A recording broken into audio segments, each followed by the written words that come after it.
Welcome to the AFR Saints channel, where we provide you daily content on your favorite team, the New Orleans Saints. Do us a favor and hit that subscribe button. Be sure to leave your comments below and smash that like button.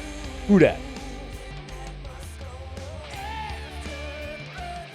Every Thursday, for as long as the Saints are playing football in this slot, Mike Triplett of neworleans.football will be with us. Talk a little who dat. Mike, how are you? I'm doing great. How are you doing? For as long as the Saints are playing football, that's your, in case they go to the Super Bowl qualifier, what's the date? How long are we doing this for? Playoffs? I mean, it could be wild card, it could be division, it could be championship, it could be the Super Bowl, could be. We could run through the second week of February. I mean, I would love it if that's the case.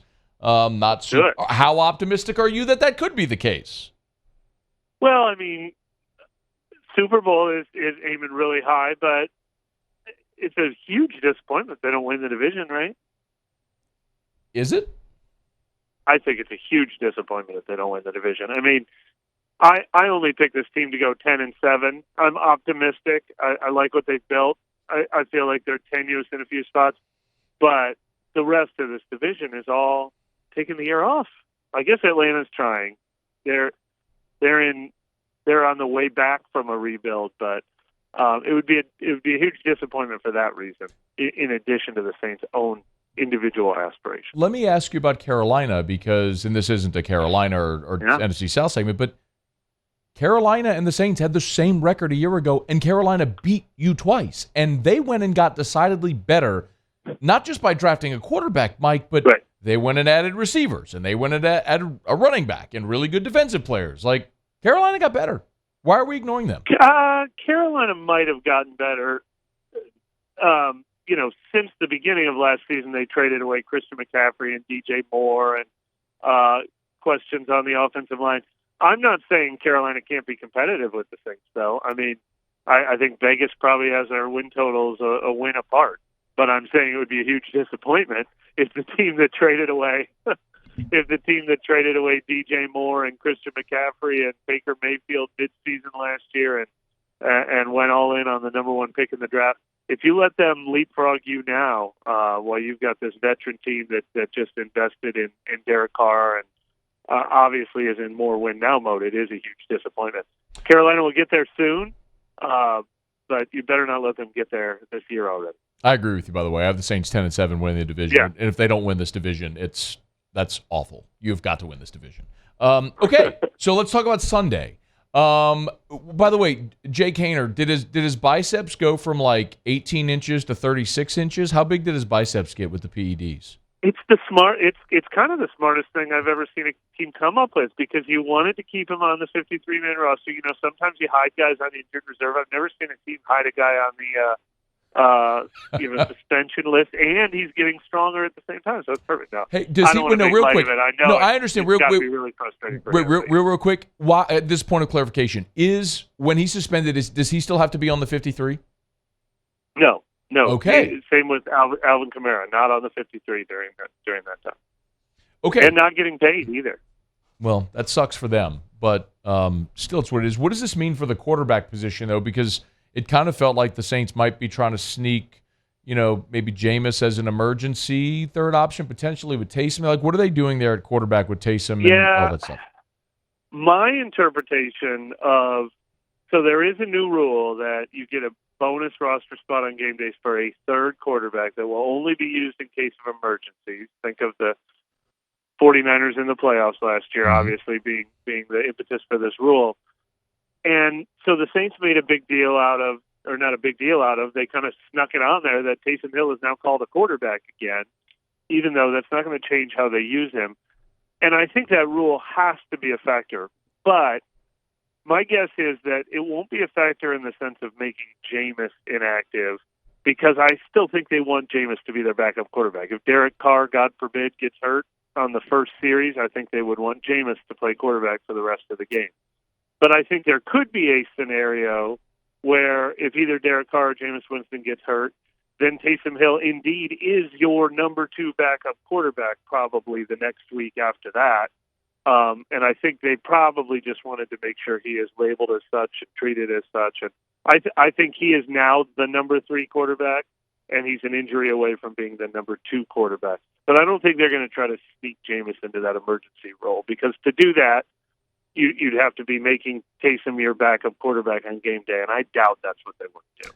He's on Twitter at Mike Triplett, of course, neworleans.football. Our convos are brought to you by Benny's Car Wash all throughout the year.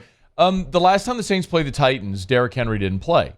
Last 2 times. They've never faced Derrick Henry.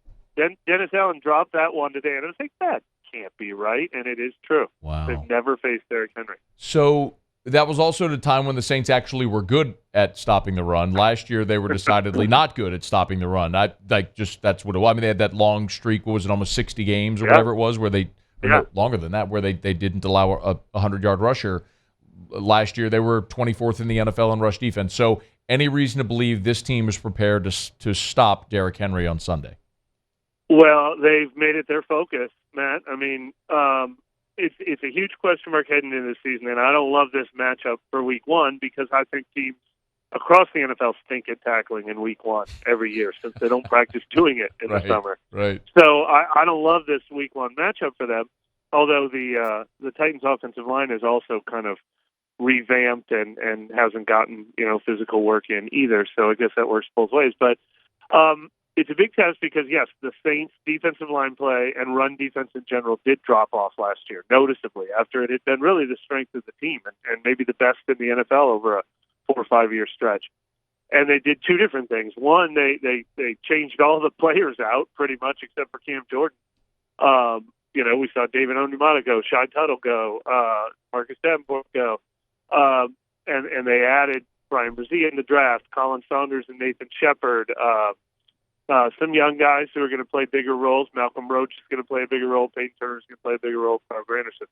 But they also got smaller and faster and more athletic, which obviously should help with the pass rush. But part of that is a strategy to be more aggressive and attacking in run defense. And that's going to require, if you want to do that, if you want to attack all the gaps, you got to be really disciplined. You can't leave one open or Derrick Henry will make you pay. So we're going to find out a lot about this team and how good they're going to be at run defense. What's your biggest question on defense? That's it. That would be it, no matter who they were playing in Week 1. The fact that they're playing Derrick Henry and the Titans makes it magnified times 10.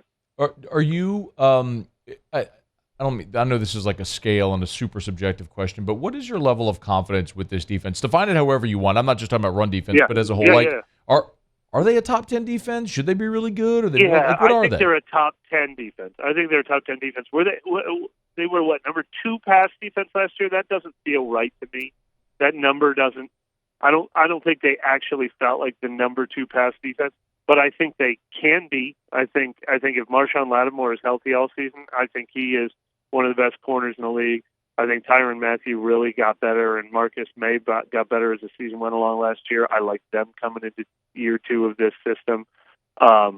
If you keep Demario Davis and Pete Werner and Cam Jordan healthy, and then have the rotation of defensive linemen around them, I think this should be a top 10 defense this year, definitely. I don't know if it'll be as good as it was at its peak in 18-19. But I think it should still be a top 10 defense. They were second in the NFL in pass defense. Maybe a part of that too, Mike, was they were trailing so much and teams were running the ball and running at the clock. Maybe, but yet, they were 184 pass yards a game, second only behind the Eagles.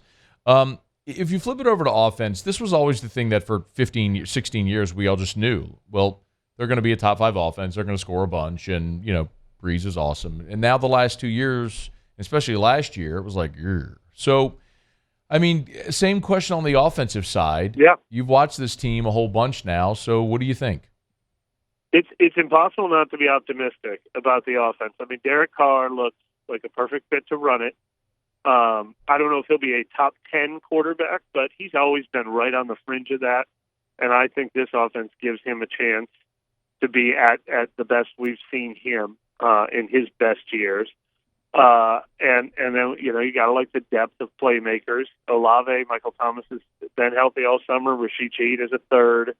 Juwan Thompson looks like he's going to have a good year. They have depth at running back. I think the big thing that it comes down to, though, is the health of the offensive line. If the 5 projected starters on the offensive line stay relatively healthy, if you get 4 of them every week in the lineup, at least, I think it can be an asset, a top 10 offensive line. But it's totally derailed this team the last couple of years, the amount of injuries they've had on the offensive line to where there were games where they just couldn't even gain a first down to save their life. And so there's injury question marks with a lot of these offensive linemen. If they can stay 80% healthy, I think this offense can be not top 10, but top 16, 15, top half of the league. I really think they can be. No, I don't want to come across as a giant cynic, but I feel like what's happened the past couple of years has sort of molded me that way, Mike. I mean, last year we were talking about this offense with, remember, Michael Thomas back healthy, you draft Chris Olave, you bring in Jarvis Landry, you drafted Trevor Penning, Jameis was healthy again, and they were 5-2 before he got hurt the year before. We're all excited, and then it just unraveled on him offensively. So I'm a little right, but again, I would point to injuries as the major factor. I mean, Jameis Winston, say what you will about your expectations for him as a starter, but he was a starter, and he tore ligaments he broke his back in week 1, tore ligaments in his foot in week 2, and then was never the same again. Michael Thomas was your best offensive player, and he only played 3 games. And then the offensive line was just decimated. I mean, they were going into some games without 3 starters. That was when they really hit rock bottom. Teams like Pittsburgh come to mind. And so, Derek Carr is an upgrade at quarterback. A healthy Michael Thomas, a major upgrade at receiver. And, if that offensive line is healthy and you've got Trevor Penning playing to whatever level he's going to play at this year, Ryan Ramczyk playing at his usual level, Cesar Ruiz, James Hurst, Eric McCoy, I like it. I really, the depth of running backs, I think, helps too. The creativity they lost with Alvin Kamara when he was their only running back, and they were just running him up the middle over and over again. I think now, if they have those running backs at their disposal, they'll get him out in space. They're aware of their shortcomings in that department last year. I think it's going to be a huge focus for Pete Carmichael. I mean, there's only one direction this offense could go. Yeah, that is true. Okay, before you go, the Saints are a 3-point favorite. What do you think, man? They start 1-0? I think that's the right line because you give 3 points to the home team when 2 teams are evenly matched. I think these are. I expect the Saints to generally have a better season than the Titans. But in week 1, when you never quite know who teams are, I don't like betting on anything in week 1 in the NFL.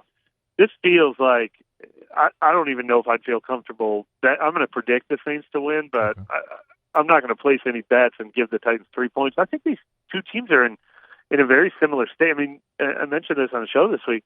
Titans were the number 1 seed in the AFC just 2 years ago, and they got off to a good start last year before Tannehill got hurt. In a lot of ways, they really remind me of the Saints, where they are, still keeping the core of their team together, adding a DeAndre Hopkins this offseason.